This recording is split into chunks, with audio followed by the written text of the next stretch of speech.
ആയിരിക്കും എന്നുള്ളതിൽ പറഞ്ഞു. അപ്പൊ ഓക്കെ. അത് ആക്സെപ്റ്റ് ചെയ്തപ്പോ എനിക്ക് ഭയങ്കര സന്തോഷമായി. ഇവളോടൊക്കെ സംസാരിക്കുമായിരുന്നു അവരൊക്കെ. ഓക്കെ. അവര് ഫസ്റ്റ് വന്നപ്പോ അവരുടെ എക്സ്പ്രഷൻ എന്ത് അഡ്വൈസ് അല്ലെങ്കിൽ എന്താ അവർക്ക് കോളേജിൽ പോകുമ്പോ ആ ടൈമിൽ വേറെ കുട്ടിയുടെ ഫോൺ വാങ്ങി ഞാൻ ഇവളൊരു 10 മിനിറ്റ് രാവിലെ ഇവളവിടെ നിന്ന് ഇറങ്ങുന്ന കോളേജിൽ ഇറങ്ങുന്ന ഒരു സമയം കറക്റ്റ് ആണെങ്കിൽ ഇവള് എടുക്കും. ഓക്കെ. അപ്പൊ അങ്ങനെ ഒന്ന് ട്രൈ ചെയ്ത് അങ്ങനെ വിളിക്കലുണ്ട്. അപ്പൊ എപ്പോഴും അവരുടെ ഫോൺ കൊണ്ടുവരുമ്പോഴാണ് നൂറനെ വിളിക്കുന്നത്. അപ്പൊ ഓക്കെ. അവർക്ക് ഒരു ഡൗട്ട് ഉണ്ട്. അപ്പൊ അവരത് പ്രതീക്ഷിച്ചതാണ്. പറഞ്ഞപ്പോ അവർക്ക് കൺഫേം ആയി. ഡൗട്ട് ഉണ്ടായിരുന്നു. ഇപ്പോഴും ആ ഫ്രണ്ട്സ് ആയിട്ട് കണക്ഷൻ ഉണ്ടോ? കണക്ഷൻ ഉണ്ട്, എപ്പോഴും അല്ല, പക്ഷെ എന്നാലും നമ്മൾ കണക്റ്റഡ് ആണ്. കണക്റ്റഡ് ആണ്. എനിക്ക് പറയാന് അങ്ങനെ ആരും ഉണ്ടായിട്ടില്ല കേട്ടോ. ആരും ഉണ്ടായിട്ടില്ല. ആരോടും പറഞ്ഞിട്ടില്ല. ലൈക് പാരന്റ്സ് അറിഞ്ഞതാണ്, അല്ലാണ്ട് ഞാൻ പോയി പറഞ്ഞതല്ല. ആരോടും തോന്നിട്ടില്ല, അങ്ങനെ പറഞ്ഞിട്ടില്ല. ഓക്കെ. അതിനുശേഷം വീണ്ടും 3 ഇയേഴ്സിന് ശേഷം വീണ്ടും നിങ്ങളെ വീട്ടിൽ വീണ്ടും പൊക്കി. അത് നൂറയുടെ പാരന്റ്സ് തന്നെയാണ് പൊക്കലും അടിമേടിക്കല്. ഞാൻ കാരണം ശരിക്കും പറഞ്ഞാൽ ഇവള് കുറെ സ്ട്രഗിൾ ചെയ്തിട്ടുണ്ട്. കാരണം എന്റെ ഒരു വിവരമില്ലായ്മ കൊണ്ട് പിടിക്കുന്നു. എന്നിട്ട് ഇവളെ വീട്ടിൽ പ്രശ്നമാവുന്നു. ഇവക്ക് കുറെ സ്ട്രഗിൾ ആവുന്നുണ്ടായിരുന്നു, എനിക്കും വരുന്നുണ്ടായിരുന്നു. പക്ഷെ ഓക്കെ, ഒരു കെയർലെസ്നെസ് ആയിട്ടാണ് എനിക്ക് എപ്പോഴും കെയർലെസ്നെസ് അല്ല, ഉമ്മാക്ക് പെട്ടെന്ന് മനസ്സിലാവുന്നത്.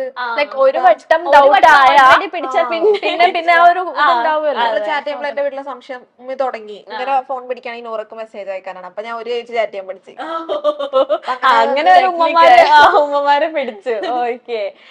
ഇപ്പം ഏറ്റവും കൂടുതൽ ഒരു പക്ഷേ ഇപ്പൊ ഞാൻ ന്യൂസും ഇതെല്ലാം വായിച്ചപ്പോഴത്തേനും നിങ്ങളെ കുറിച്ച് ഞാൻ റിസർച്ച് ചെയ്തപ്പോ എനിക്ക് മനസ്സിലാക്കിയത് നൂറയുടെ പേരൻസ് ഭയങ്കരമായിട്ട് ആദിലയുടെ പേരൻസിനോട് പുഷ് ചെയ്യുന്നുണ്ടായിരുന്നു, ഇങ്ങനെ മാറണം. ഇപ്പൊ അങ്ങനെ ഉണ്ടായിരുന്നില്ലെങ്കിൽ ആദിലയുടെ പേരൻസ് അക്സെപ്റ്റ് ചെയ്യുമായിരുന്നോ? നൂറയുടെ ഫാമിലിയും കൂടെ സപ്പോർട്ട് ആയിരുന്നെങ്കിൽ ആദിലയുടെ പേരൻസ് സപ്പോർട്ട് ചെയ്യുമായിരുന്നോ? എനിക്ക് തോന്നിയിട്ടില്ല. ഓക്കെ. ഇവയുടെ കാര്യം ലൈക്ക് അവിടെ റിലീജിയന്റെ ഒരു പ്രശ്നമുണ്ട്.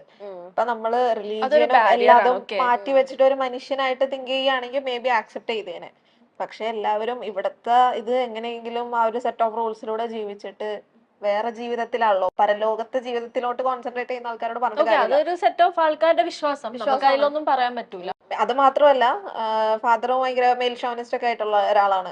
ഇവൻ നമ്മൾ പുറത്ത് പഠിച്ചോണ്ട് നാട്ടിലോട്ട് വന്നപ്പോൾ ഡോക്യുമെന്റ്സിൽ കുറച്ച് പേരൊക്കെ വ്യത്യാസം ഉണ്ടായിരുന്നു. അപ്പൊ ജോലിക്കൊക്കെ ഇതാകണ എനിക്ക് പേരെല്ലാം കറക്റ്റ്, എനിക്ക് ഡോക്യുമെന്റ്സ് ഒക്കെ ഒന്ന് നമ്മൾ ഇറങ്ങുന്നതിന് മുന്നേ ക്ലിയർ ആക്കണമെന്നുണ്ടായിരുന്നു. അപ്പൊ അതിനൊക്കെ വേണ്ടി ഞാൻ ഇങ്ങനെ അക്ഷയയിലൊക്കെ പോകുമ്പോൾ നീ എന്തിനാ അതൊക്കെ പേരൊക്കെ മാറ്റണം, എന്തായാലും കല്യാണം കഴിക്കാൻ പോണേട്, ജോലിക്കൊന്നും പോകില്ല, പിന്നെ എന്തിനാ അങ്ങനെയൊക്കെ ഉള്ളൊരു കല്യാണം എന്നല്ലാതെ വേറെ ഒരു ഇതില്ല മൈൻഡില്. അതിന്റെ എക്സ്ട്രീം ആയിരുന്നു. എന്നെ കെട്ടിക്കാൻ വെച്ച ഒരു വസ്തു തന്നെയായിരുന്നു. Okay, I was just an object, അങ്ങനെ വേണമെങ്കിൽ പറയാം. ലൈക്ക് ആൾക്കാരെ കൊണ്ടുവരുന്നത്, എന്നെ കാണിക്കുന്നത്, ആൾക്കാരെ കൊണ്ടുവരുന്നത് കാണിക്കുന്ന, ആ ഒരു സെയിം പ്രോസസ് ഇങ്ങനെ നടന്നുകൊണ്ടിരിക്കുകയാണ് 3 ഇയേഴ്സ്. എങ്ങനെയോ ആണ് സ്ട്രഗിൾ ചെയ്ത് പോകുന്നത്. ഒരുപാട് സ്ട്രഗിൾ ഉണ്ടായിരുന്നു ബൈ ദ വേ. ഒരുപാട് ഈ സ്ട്രഗിൾ ചെയ്തതിന്റെ കൂട്ടത്തിൽ ഒരിക്കലും ആ മുറിവ് പോവത്തില്ല. നിങ്ങൾക്ക് ഇനി എത്ര ഹാപ്പിനെസ് നിങ്ങൾ എത്ര അച്ചീവ് ചെയ്താലും ആ മുറിവ് എപ്പോഴും മനസ്സിലുണ്ടാവും. അങ്ങനെ ഒരു മുറിവ് ഉണ്ടോ നിങ്ങളുടെ മനസ്സില്?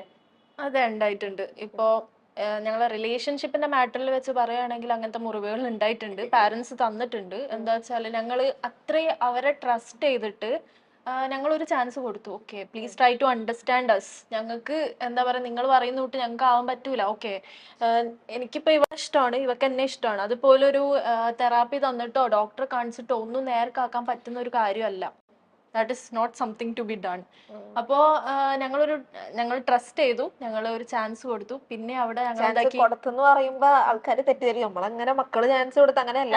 പാരന്റ്സിനെ ഞങ്ങൾക്ക് വേണം, ഞങ്ങൾക്ക് വേണം എന്നുള്ളൊരു ഇത് ഉണ്ടെന്ന് പറഞ്ഞു. അതായത് അവരാ വെറുപ്പിച്ച് അങ്ങനെയല്ല. കാര്യങ്ങളൊന്നും ഞങ്ങൾ ഓപ്റ്റ് ചെയ്ത ഒരു ഇതേ അല്ലായിരുന്നു. ഓക്കെ, ഞങ്ങൾ അതൊന്നും ഇല്ലാണ്ട് ഫുള്ളി ഓപ്റ്റ് ചെയ്ത ഓക്കെ, ഞങ്ങള് മുന്നോട്ട് പോവാം, if you understand us.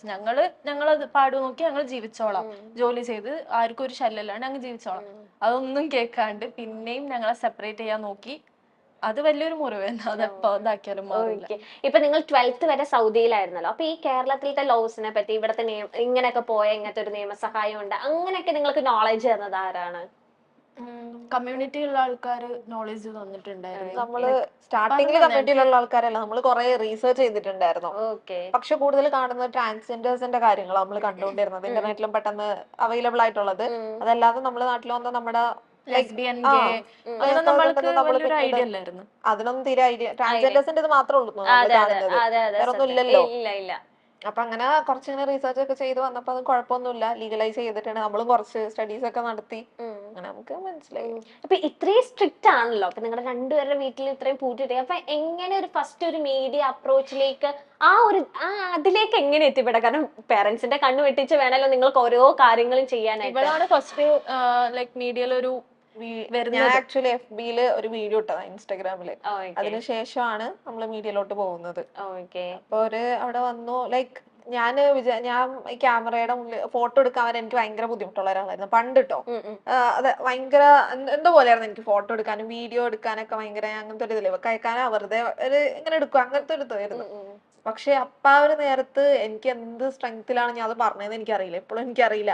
Like ഇത്രത്തോളം അതിന്റെ ഇടയ്ക്ക് ഞാൻ അബ്യൂസ്ഡ് ആയിട്ടുണ്ട് ആ ഒരു ടൈമില്. പിന്നെ ഫാദറിന്റെ അബ്യൂസ് ഉണ്ടായിട്ടുണ്ട്. പിന്നെ വേറെ റിലേറ്റീവ്സ് ഉണ്ട്, എളാപ്പാന്ന് പറയുന്ന ആൾക്കാരുണ്ട്. അവരൊക്കെ മോശമായിട്ട് വാ നിങ്ങൾക്ക് ഹോട്ടലിൽ പോവാ, നിങ്ങൾക്ക് ഞാൻ വേണമെങ്കിൽ നിങ്ങളുടെ ഭർത്താവായിട്ട് നിക്കാന്നുള്ള രീതിക്കൊക്കെ സംസാരിച്ചിട്ടുണ്ട്. ഇവരെ വിചാരം ഒരു കൂടെ കിടന്ന എന്തോ മാറും എന്നുള്ളൊരു സംഗതി. ഇതൊക്കെ നമ്മൾ കേട്ടും ഇത്ര അനുഭവിച്ച് വന്ന് നിൽക്കുമ്പോ എന്ത് സ്ട്രെങ്ത്തിലാണ് ഞാൻ പറഞ്ഞത് എനിക്ക് ഇപ്പോഴും അറിയില്ല. പക്ഷെ ആ ഒരു സംഭവങ്ങളൊക്കെ ആയിരിക്കും എന്നെ അങ്ങനെ ഷേപ്പ് ചെയ്ത് എനിക്കത് പറയാനുള്ള ഒരു സ്ട്രെങ്ത് തന്നതും അങ്ങനെയാണെന്നാണ് എനിക്ക് തോന്നുന്നത്. അതെ അതെ, ആ ന്യൂസിലൊക്കെ ഭയങ്കര മെച്യൂർഡ് ആയിട്ട് ഓരോ കാര്യങ്ങളും അതിലാണ് ഏറ്റവും കൂടുതൽ. കാരണം നൂറേനെ ഇല്ലായിരുന്നല്ലോ, അപ്പൊ ഭയങ്കര മെച്യൂർഡ് ആയിട്ടാണ് സംസാരിച്ചത്. അപ്പൊ ഞാൻ ആ ന്യൂസ് വായിച്ചപ്പം ഒരുപാട് പേരെ കമന്റ്സ്, ഇപ്പം ഒരുപാട് ഞങ്ങൾ ഇങ്ങനെ ഇന്റർവ്യൂസ് ചെയ്യുമ്പോഴത്തേനും ഇപ്പൊ നമ്മൾ ഓരോ കാര്യങ്ങളും അടിയിൽ കമന്റ്സ് വരുമല്ലോ, നിങ്ങൾക്ക് ഇരുന്ന് ചിരിക്കാം, സ്വന്തം കുടുംബത്തിൽ വന്നാലാണ് ആ വേദന അറിയുള്ളൂ എന്നാണ് എല്ലാ ഇന്റർവ്യൂസിന്റെ അടിയിലും ഞാൻ കണ്ടത്.